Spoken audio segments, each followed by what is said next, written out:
నేను మీ శ్రీనివాస్. నా back side కనిపిస్తున్నటువంటి క్షేత్రం వచ్చేసి ఆలవల్లి శ్రీ సుబ్రహ్మణ్య స్వామి క్షేత్రం అండి.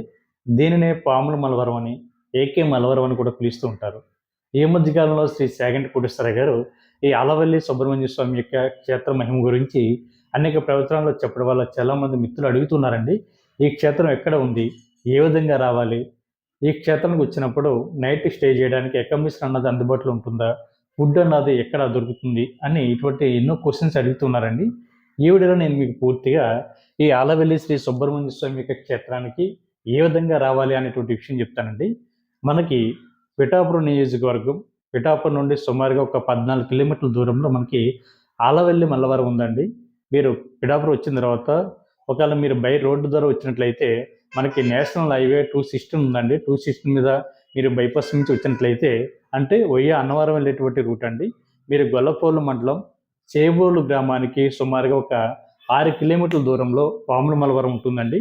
మీరు పిఠాపురం నుంచి గొల్లపోలు దాటిన తర్వాత చేబ్రోలు స్టార్టింగ్ ఎంట్రన్స్లోనే మీరు రైట్ సైడ్ దిగినట్లయితే, బైపాస్ నుంచి రైట్ సైడ్ దిగినట్లయితే మనకి స్టార్టింగ్ ఎంట్రన్స్లోనే మనకి ఆలవెల్లి మల్లవరానికి వెళ్ళేటువంటి రూట్ అయితే కనిపిస్తుందండి. మీకు తెలియకపోయినా అక్కడ ఎవరిని అడిగినా కూడా చెప్పడం జరుగుతుంది. అంటే మనకి బెంగళూరు నుండి కానీ, చెన్నై నుండి కానీ, అదేవిధంగా హైదరాబాద్ నుండి, అదేవిధంగా మనకి రాజమండ్రి ఇటు సైడ్ నుంచి వచ్చే వాళ్ళందరూ కూడా మనకు దగ్గరలో సామర్లకోట రైల్వే స్టేషన్ అందుబాటులో ఉందండి. అక్కడ ఇంచుమించుగా అన్ని ట్రైన్స్ కూడా ఆగడం జరుగుతుంది. అదేవిధంగా మనకి పిఠాపురంలో కూడా మనకి రైల్వే స్టేషన్ అందుబాటులో ఉంది. కాకపోతే ఇక్కడ కొన్ని ట్రైన్స్ మాత్రమే ఆగడం జరుగుతుందండి. కాబట్టి మీరు ఏదో ఒక రైల్వే స్టేషన్ని చూజ్ చేసుకుని అక్కడి నుంచి బై రోడ్డు ద్వారా మీరు ఈ ఆలవెల్లి మల్లవరానికి, పాముల మల్లవరానికి, ఏకే మల్లవరానికి వచ్చేటువంటి ప్రయత్నం చేయండి. లేదు ఇటు సైడ్ నుంచి అంటే వైజాగ్, అదేవిధంగా శ్రీకాకుళం, విజయనగరం, విశాఖపట్నం, అదేవిధంగా ఒడిశా రాష్ట్రం నుంచి అటు సైడ్ నుంచి వచ్చే వరకు అయితే మన ఇంటి దగ్గరలో అన్నవరం రైల్వే స్టేషన్ అందుబాటులో ఉందండి. అక్కడ కూడా కొన్ని ట్రైన్స్ మాత్రమే ఆగడం జరుగుతుంది. లేదనుకుంటే మీరు నేరుగా అక్కడ నుంచి సామర్లకోట వచ్చి సామర్లకోట నుంచి మీరు వెనక్కి అయితే రావాల్సి ఉంటుందండి. కొద్దిగా ఇబ్బంది అవుతుంది. కాబట్టి మీరు అన్నవరంలో ట్రైన్ దిగి అన్నవరం నుంచి 18 కిలోమీటర్ల దూరంలో మనకి చేబ్రోలు గ్రామం తగులుతుందండి. చేబ్రోలు గ్రామం నుండి మనకి అంటే ఊరు ఎండింగ్ అండి. అటు నుంచి అయితే ఊరు ఎండింగ్.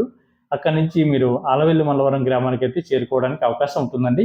మనకి ఆలయ టైమింగ్ వచ్చేసి తెల్లవారుజామున 5 గంటల నుంచి కూడా టెంపుల్ ఓపెన్ అయి ఉంటుందండి. మనకి మధ్యాహ్నం 1 గంట వరకు కూడా టెంపుల్ అయితే ఓపెన్ అయి ఉంటుంది. అక్కడ టెంపుల్లో ఎంతమంది భక్తులు అయితే ఉంటారో ఆ భక్తులందరికీ కూడా దర్శనం కల్పించిన తర్వాతే టెంపుల్ అన్నది క్లోజ్ చేయడం జరుగుతుందండి. తిరిగి మనకి 3:30కి టెంపుల్ అన్నది ఓపెన్ అవుతుంది. తిరిగి 8 గంటలకి టెంపుల్ అన్నది క్లోజ్ అవుతుందండి. మనకి ప్రతిరోజు కూడా కొన్ని వందల మంది భక్తులు ఇక్కడ సంతానం లేని వారి సంతానం కలగాలని పూజ చేయించుకుంటూ ఉంటారు.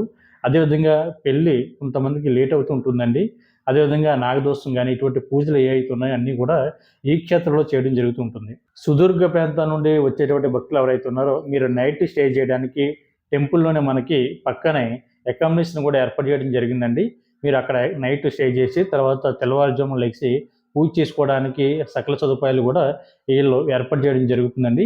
అదేవిధంగా మీకు ఫుడ్ విషయానికి వస్తే మీరు అక్కడ చెప్పినట్లయితే ఫుడ్ అయితే వాళ్ళే మీకు రెడీ చేయించి వాళ్ళు పెట్టడం జరుగుతుంది. కాబట్టి ఎటువంటి ఇబ్బంది లేకుండా సుదీర్ఘ ప్రాంతాల నుండి వచ్చేటువంటి భక్తులు ఎవరైతే ఉన్నారో ప్రతి ఒక్కరు కూడా ఈ అవకాశాన్ని వినియోగించుకోండి. ఈ క్షేత్రం సంబంధించిన స్థల పురాణాన్ని ఇక్కడ ఉన్నటువంటి పండితుల ద్వారా పూర్తిగా మనం తెలుసుకునేటువంటి ప్రయత్నం చేద్దామండి. రండి లోపలికి వెళ్ళి క్షేత్రాన్ని అయితే చూద్దాం.